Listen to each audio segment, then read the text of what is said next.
Claude Évrard, les ronces. Les ronces, comme le pluriel l'indique, ont vocation de vivre en groupe, poussant comme en désordre leur parure inhospitalière, sans en faire grand cas.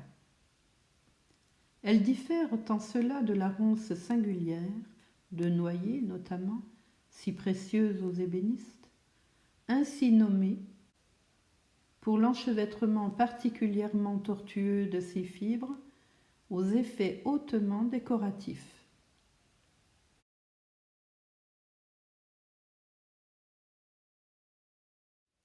On peut voir dans ce fait de langage comme un hommage distant rendu à l'entêtement d'une plante méprisable, indigne ordinairement de toute considération.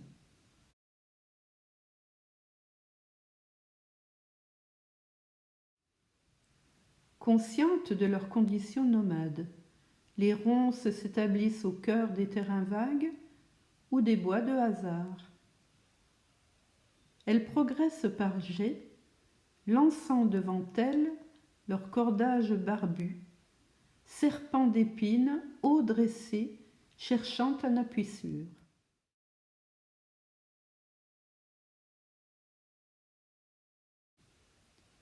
C'est l'arbrisseau flexible qui grandira, contrefait sous leur toile, comme quelque encagé d'un roi insensible et cruel.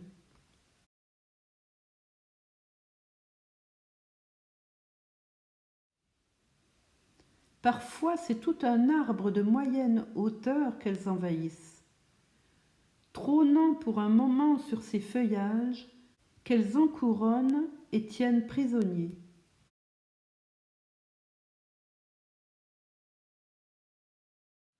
Avant de redescendre en métallique volute, mâle et barbé, jusqu'au sol.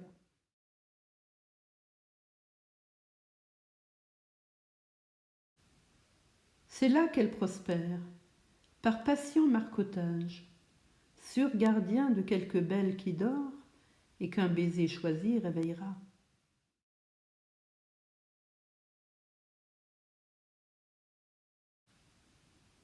Bien difficile de pénétrer un tel réseau si patiemment ourdi, tissé de fils croisés sans fin, qui s'enracinent par tous les bouts à la fois et forment un haut sous-bois plein de détermination.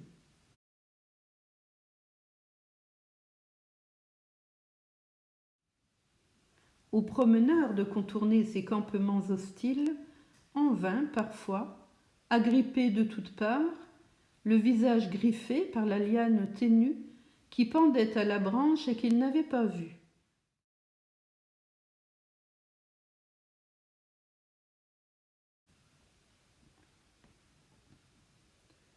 Plus solides que la corde à piano dont on fait les garrots, ces filins se montrent à toute épreuve, les plus novices présentant déjà une résistance à la rupture considérable.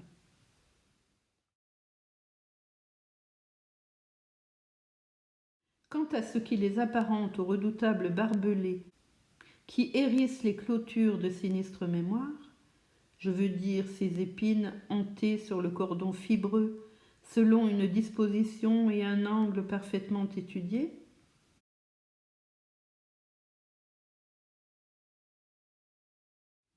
elles agissent à la manière des dents de carnassier qui redoublent de force au moindre mouvement, pénètrent à chaque fois plus avant dans la chair.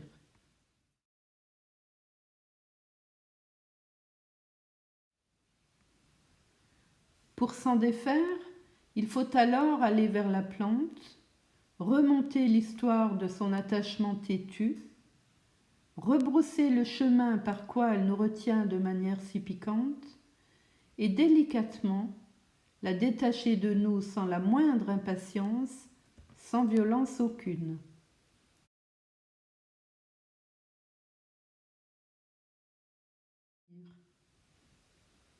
Est-ce donc là ce qu'elle a à nous dire, la revêche, en ces paroles griffues, cette façon de retenir notre attention, et nous ayant épinglés, de nous forcer à la considération et à la patience ?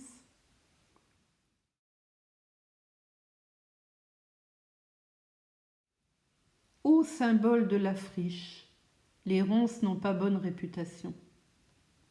Mais le renard s'en moque, amateur éclairé de ses fruits noirs, montés comme des bijoux dans un assemblage harmonieux de pierreries sombres, chacune abritant une graine précieuse.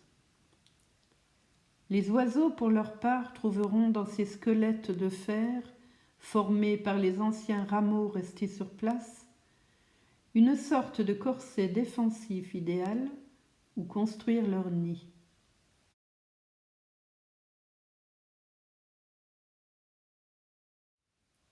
Sans oublier celui bien avisé, qui, convenablement ganté de cuir, fera profit de leurs feuillaisons épineuses.